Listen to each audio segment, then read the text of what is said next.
With rates trending lower in Canada and the United States, some interest-sensitive sectors like REITs and utilities have begun to move higher. We haven't seen the same move in telecoms. Joining us now to discuss whether that's set to change, Vince Valentini, Managing Director for Equity Research at TD Cowen. And for full disclosure on the companies covered by TD Cowen, please see the link to the website at the end of this program. Vince, great to have you back on the show. Thanks, Greg. Great to be here again. So this is something that a lot of investors have been waiting for, obviously a rate cutting cycle. We began before the Americans. The Americans jumped in with a half basis point. So it is underway. We have seen, as we said in the intro, some other sectors behave the way we thought they would because they're rate sensitive. What's going on with the telecoms? Yeah, well, one more to your list is if you look at the telcos south of the border, AT&T, Verizon, and T-Mobile all up between 20 and 30% this year. So you definitely are seeing rates help a lot of sectors. The Canadian telcos just can't seem to get out of their own way in terms of bad news. The big picture bad news, which I think I've talked about on this show a couple of times before, is just a price war. We are seeing the worst pricing environment in the wireless industry that pretty much everybody I talk to in the industry has seen it in their careers, and certainly in my career as an analyst. Seems that I know you're going to ask, are things going to get better? Things seem like there's some green shoots that price war is ending, but the results we've seen in the past 4 quarters and what we will likely continue to see in the upcoming third quarter results are going to show the nasty edge of pricing being quite weak. So volume of subscribers is good. There's good growth on that front, but the pricing is offsetting all of the volume growth. So we're now down to virtually zero service revenue growth for all of the 3 big wireless carriers.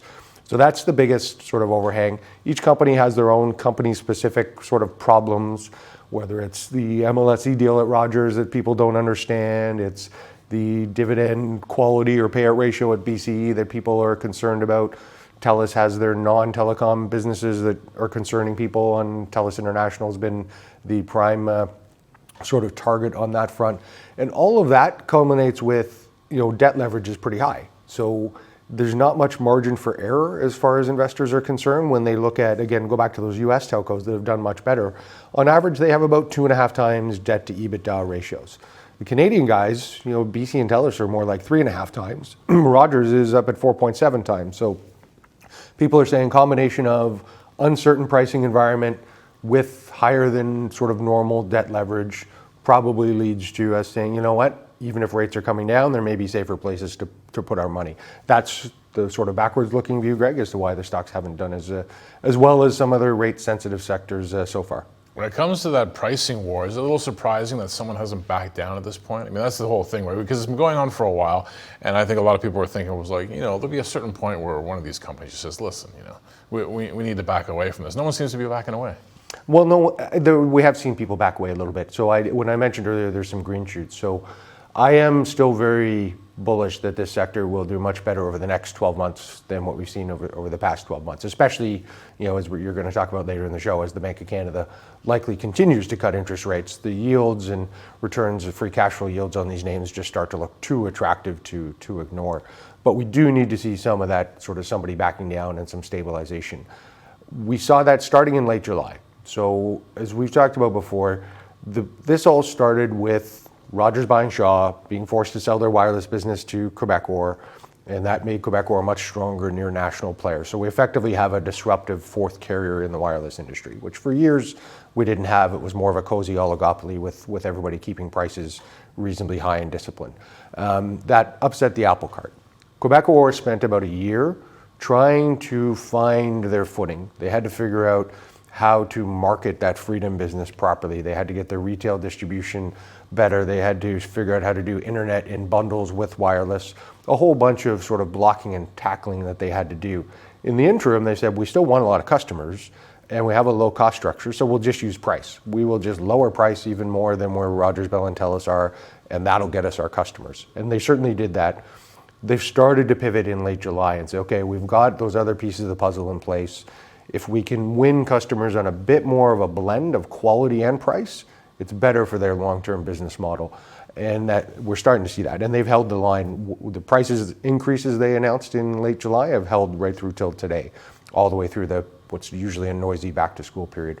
So that's one dynamic of seeing some stabilization. If Quebecor is less aggressive, the 3 incumbents are probably going to be less aggressive because they have such a big installed base of customers. They don't want the price war to continue. It could be very painful for them. The other thing I would just point out is everybody sort of has talked about how great the volume growth has been in the Canadian market. Last year was basically record levels of subscriber growth, driven obviously in part by high levels of immigration in Canada. There's a double-edged sword to that. When the pool of new customers is so big, these carriers look at this and say, wow, we haven't seen this type of volume growth for a decade. We want to lean into that. We want to get our piece of that pie while it's there, because a year from now or 2 years from now, who knows, that the pie might not be growing that big, and most people think the Canadian government will, put the brakes even further on immigration, so there won't be as much subscriber growth. So I think everybody attacking that pool created a bit of undiscipline, and now that people are saying, okay, the volume growth is leveling off, hopefully there'll be a bit more of a balancing act. So on the one front, Quebecor is getting more disciplined. On the other front, the volume growth will hopefully get people to play nicer on price, and we have seen a bit of better pricing action in the last 2 months, which to me, again, is why I think looking forward things could get better. Interesting developments. You mentioned discipline and you mentioned debt earlier. When it comes to debt leverage and investors waiting for some discipline there, are you seeing any moves? Absolutely. So I would say, I've covered this sector for 30 years. It's not always the most disciplined sector when it comes to capital allocation. Some of these companies make acquisitions sometimes that they spend too much on, or some investors don't understand the logic of it, or they sometimes spend too much on CapEx, too long-term focused without paying attention to the short-term cash flow or the short-term balance sheet issues. When this industry, though, gets backed into a corner and feels pressured, they have lots of ways to lower debt leverage. And we're finally seeing some recognition from the companies. BCE's had their debt downgraded by S&P and by Moody's in the last couple of months.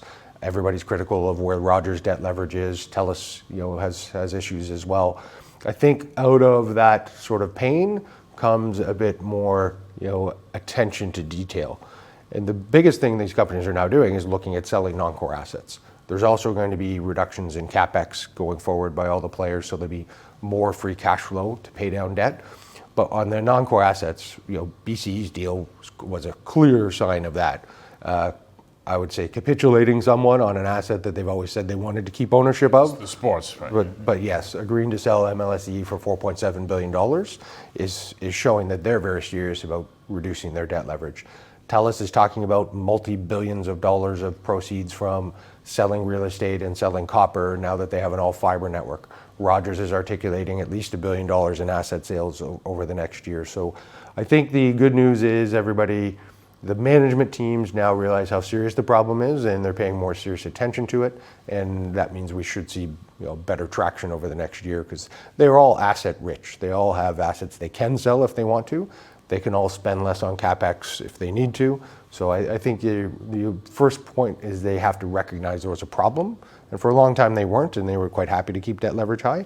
The good news, Greg, is I think they're all now quite motivated to do what shareholders want and get that debt down over the next year.